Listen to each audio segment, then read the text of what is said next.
Hello दोस्तों। तो आज के टॉपिक पे सीमेंस और जीएस पेपर 2 गवर्नेंस के लेक्चर नंबर 2 है। तो आज के टॉपिक है ई गवर्नेंस। तो सबसे पहले परिभाषा देख लेते हैं लोग, इसके डिफिनेशन। तो सूचना एवं संचार तकनीकी का शासन व्यवस्था में उपयोग, यही ई गवर्नेंस है। और सेकंड परिभाषा है, जब सरकारी कार्य या सरकारी कामकाज में सूचना एवं तकनीकी का प्रयोग किया जाए उसी को ई गवर्नेंस कहते हैं। और थर्ड परिभाषा है विश्व बैंक द्वारा, तो ई गवर्नेंस का आशय सरकारी एजेंसियों द्वारा सूचना प्रौद्योगिकियों के प्रयोग का सूचक है और यह नागरिकों, व्यापारों या व अन्य सरकारी अंगों के साथ संबंधों को रूपांतरित करने की क्षमता से है। और ई प्रशासन स्मार्ट प्रशासन, तो इसमें सरल हो गया, सिंपल और मोरल, नैतिक, अकाउंटेबल, उत्तरदायी और रिस्पॉन्सिव, अनुक्रियात्मक, ट्रांसपेरेंसी, तो पारदर्शी। तो इसमें नियमों का सरलीकरण, दक्ष व त्वरित ऑनलाइन सेवा आएगा। और तकनीकी हस्तक्षेप, इसमें भ्रष्टाचार की कमी और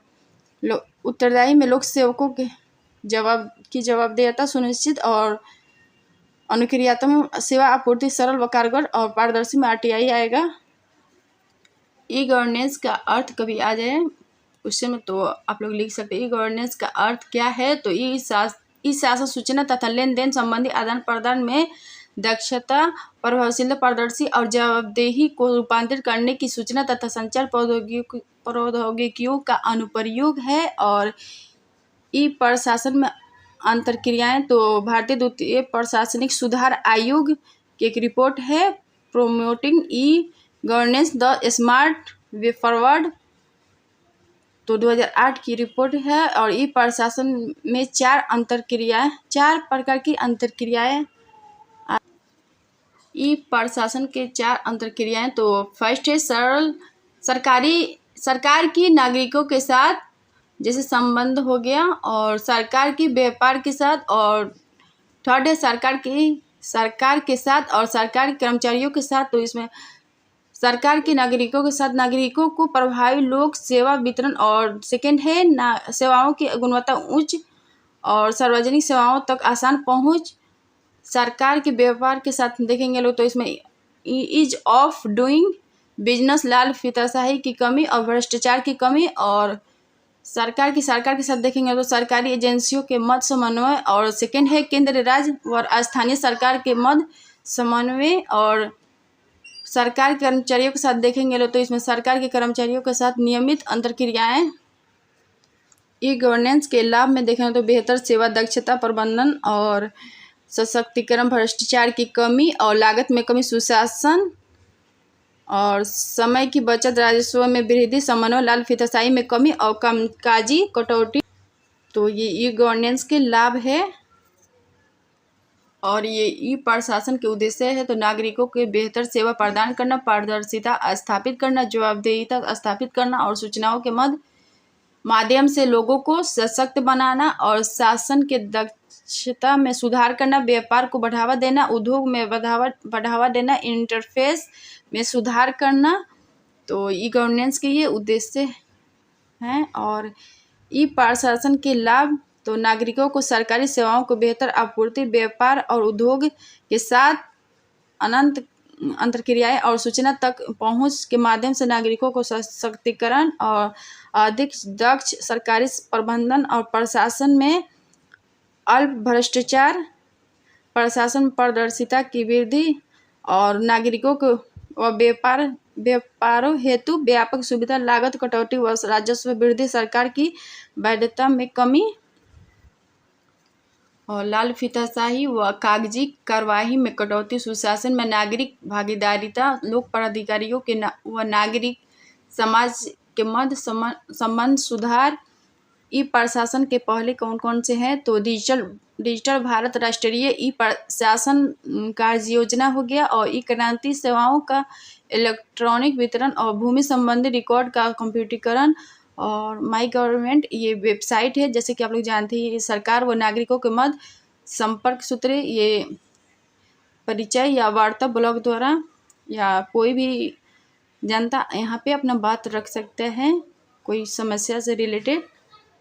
और डिजिटल लॉकर ई कोर्ट, प्रगति पोर्टल, पीएम द्वारा लंबित शिकायतों की निगरानी और सीपीग्राम केंद्रीय सार्वजनिक शिकायत निवारण व निगरानी तंत्र। ई गवर्नेंस से जुड़ी चुनौतियाँ कौन कौन से हैं तो ये देख लेते हैं लोग। डिजिटल आधारभूत ढांचे की समस्या और डिजिटल गैप और साइबर क्राइम हो गया और निरक्षरता, लागत अधिक, हार्डवेयर व सॉफ्टवेयर संबंधी समस्या, गोपनीयता व सुरक्षा संबंधी और पिछड़े क्षेत्रों में कनेक्टिविटी की समस्या, स्थानीय भाषा में ऑनलाइन सेवाओं की समस्या, तकनीकी व मानव संसाधन कमी। और डिजिटल इंडिया की परिभाषा देख लेते हैं तो सूचना और संचार प्रौद्योगिकी की बुनियादी ढांचे को मजबूत करना, भारत में डिजिटल सेवाएं प्रदान करने के लिए डिजिटल वित्तीय समावेशन को बढ़ावा देना। और सेकंड परिभाषा है डिजिटल इंडिया भारत सरकार के एक पहल है जिसके तहत बिना कागज के प्रयोग के इस्तेमाल के सरकारी सेवाओं को इलेक्ट्रिक रूप में जन जन तक पहुंचाना है।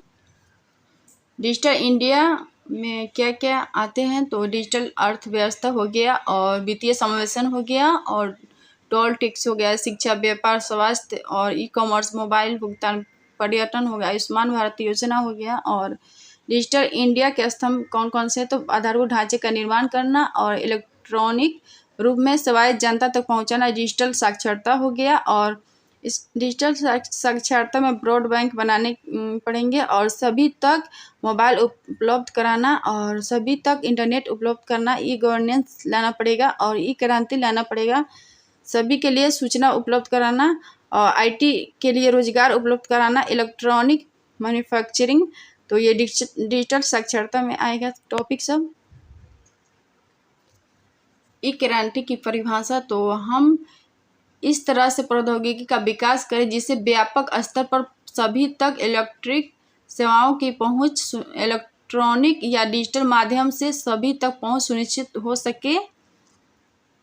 2015 की राष्ट्रीय ई प्रशासन 2.0 के 44 पहले है तो केंद्र, राज्य और एकीकृत में देखेंगे तो केंद्र में सबसे पहले देखेंगे लोग तो बैंकिंग, केंद्रीय उत्पाद का सीमा कर और आयकर, बीमा हो गया, पासपोर्ट हो गया, पेंशन हो गया, ई संसद हो गया, ई कार्यालय हो गया और अर्धसैनिक बलों को आईटी सेवा से जुड़ा।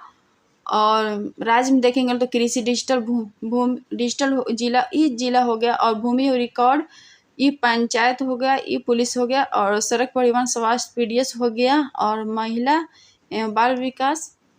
एकीकृत में देखेंगे लोग तो ई अदालत हो गया और ई बिजनेस और वित्तीय समावेशन। राष्ट्रीय शासन योजना तो देश में जो शासन प्रणाली है उसको लेकर सरकार के क्या योजना है, सरकार शासन इलेक्ट्रिक माध्यम से करना चाहती है या डिजिटल माध्यम से करना चाहती है, सभी लोगों तक डिजिटली पहुंचाना चाहती है, यही राष्ट्रीय शासन योजना। और सरकारी नीतियों के संदर्भ में ई प्रशासन तो जनता की आवश्यकता अनुसार नीति निर्माण करना और जनता तक पहुंचाना और जनमत संग्रह पारदर्शी मॉडल लेकर चलना या कार्यान्वयन के पारदर्शिता, भ्रष्टाचार में रोकथाम। ई शासन से तात्पर्य सरकार के द्वारा इलेक्ट्रॉनिक तंत्रों का प्रयोग करके नागरिकों को बेहतर सेवाएं उपलब्ध कराना, प्रशासनिक प्रणाली को पारदर्शी, जवाबदेह एवं सुशासन को स्थापित करना है। ई शासन को लेकर सूचना एवं संचार प्रौद्योगिकी एक महत्वपूर्ण पहलू के रूप में कार्य करता। यही सरकार की प्रक्रियाओं दस्तावेज का कंप्यूटरीकरण करता है तथा इंटरनेट के माध्यम से नागरिकों को सूचनाएं उपलब्ध कराता है। इसी के चलते इसे स्मार्ट शासन भी कहा जाता है। तो स्मार्ट शासन के ये डायग्राम है और अनुक्रियात्मक हो गया, सरल हो गया, नैतिक हो गया, उत्तरदायी हो गया और पारदर्शी। तो ई गवर्नेंस में कुशल, पारदर्शी, ईमानदारी और उत्तरदायी आते हैं और सूचना वितरण में सुधार, नागरिक भागीदारी। और ये थर्ड डायग्राम है ई गवर्नेंस के स्तंभ कौन कौन से तो प्रक्रिया, प्रौद्योगिकी, जनता और संसाधन। स्मार्ट शासन गवर्नेंस। तो स्मार्ट शासन के ये डायग्राम है। तो सरल, नैतिक, उत्तरदायी, पारदर्शी और अनुक्रियात्मक हो गया। और स्मार्ट शासन, इस प्रकार स्मार्ट शासन के अंतर्गत सरकार की आंतरिक संरचनात्मक कार्यविधि में सुधार लाना है, बेहतर सूचना एवं सेवा वितरण सुनिश्चित करना है, भ्रष्टाचार कम करने के लिए सरकारी क्रियाकलापों में पारदर्शिता लाना है, राजनीतिक विश्वसनीयता और जवाबदेही को मजबूत करना है, सार्वजनिक सहभागिता और परामर्श के माध्यम से लोकतांत्रिक प्रथाओं को प्रोत्साहित करने में सहायता करना है।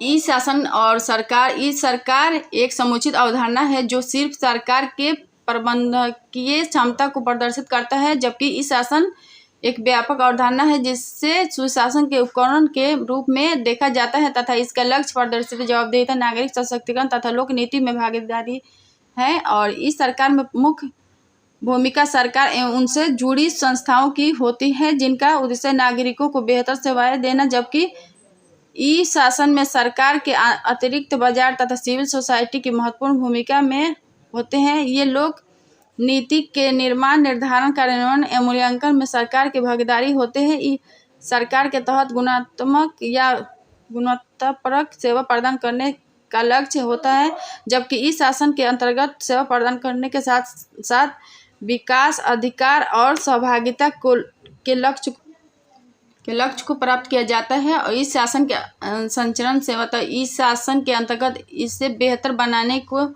कुछ नई प्रक्रियागत संचरण सेवाएं एवं मॉडल को अपनाया गया है। और प्रसारण सेवा, यह मॉडल शासन संबंधी सूचना के प्रचार प्रसार पर आधारित है, जो मीडिया के माध्यम से सूचना को अधिक सार्वजनिक अधिकार क्षेत्र में पहुंचाता है ताकि नागरिक का शासन कार्य विधि के कार्यशैली का मूल्यांकन बेहतर तरीके से कर सके और अपना एक विचार बना सके। तो इस शासन के तुलनात्मक विश्लेषण देखेंगे तो यह विकासशील देशों के लिए एक महत्वपूर्ण मॉडल है जो लोगों के सशक्तिकरण के लिए प्रयोग किया जाता है। इसके अंतर्गत शासन के सर्वोच्च पद्धतियों को सम्मिलित किया जाता है तथा उनका तुलनात्मक अध्ययन करके सर्वोत्तम का प्रयोग सुनिश्चित किया जाता है जो वर्तमान परिस्थितियों के अनुरूप गतिशील एवं समर्थनकारी।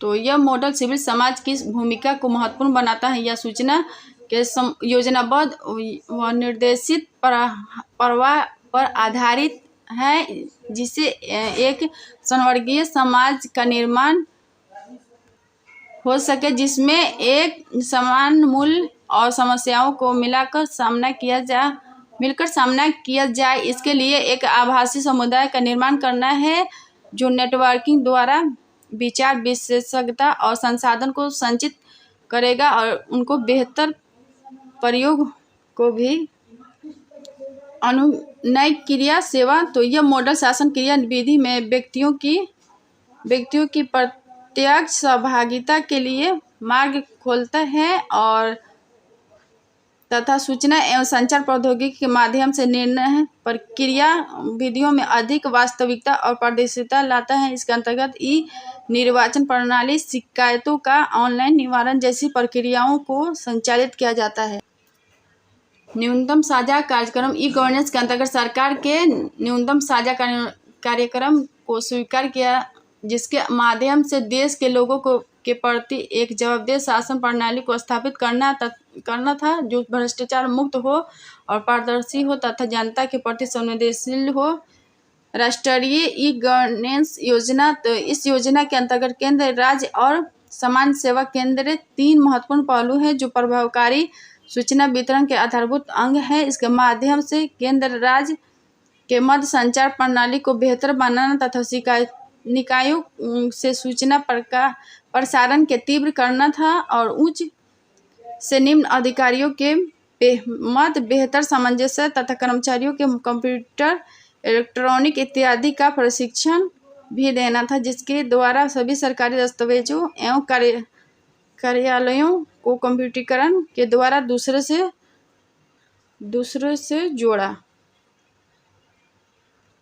ई गवर्नेंस के महत्व। तो प्रशासनिक सेवा प्रणाली का विकास, विस्तार और प्रभावकारी सेवा वितरण, प्रशासनिक प्रक्रियाओं का स्वचालन, कागजी कार्रवाई में कमी, पदानुक्रम का उन्मूलन, पारदर्शी, जवाबदेही और सामाजिक आर्थिक विकास। ई गवर्नेंस की समस्याएं कौन कौन से हैं? तो समस्याएं या सीमाएं तो आधारभूत संरचना की कमी, इलेक्ट्रॉनिक कंप्यूटरीकृत नॉलेज की कमी, शिक्षा प्रणाली तथा पूंजीगत समस्या, डेटा छेड़छाड़ और डेटा लीक, लेन देन संबंधी छेड़खानी और साइबर अपराध हो गया। और ई गवर्नेंस संबंधित सुझाव तो आधारभूत संरचना हो गया, सूचना की उपयोगिता और मानव संसाधन के विकास हो गया, और साइबर कानून लाकर और पूंजी क्षमता निर्माण। ई गवर्नेंस और संरचना तो डेटा सेंटर और डिजिटल इंडिया सेवा, साझा सेवा केंद्र और भारत नेट परियोजना, स्टेट वाइड एरिया नेटवर्क और सर्विस डिलीवरी गेटवे। और थर्ड डायग्राम है ई गवर्नेंस के कानून योजना, तो सूचना प्रौद्योगिकी अधिनियम 2005 और 2011, न्यूनतम साझा कार्यक्रम और राष्ट्रीय ई गवर्नेंस योजना। ई गवर्नेंस की चुनौतियाँ कौन कौन से? तो ICT का एकीकरण, गोपनीय सुरक्षा का अभाव, सुरक्षा और प्रमाणीकरण, आवर्ती सर्वर ब्रेकडाउन और साइबर स्पेस की चुनौतियाँ। तो ये टॉपिक था ई गवर्नेंस के लेक्चर नंबर 2। तो अगर वीडियो पसंद है तो लाइक, शेयर एंड कमेंट कर दीजिएगा। लो, थैंक यू।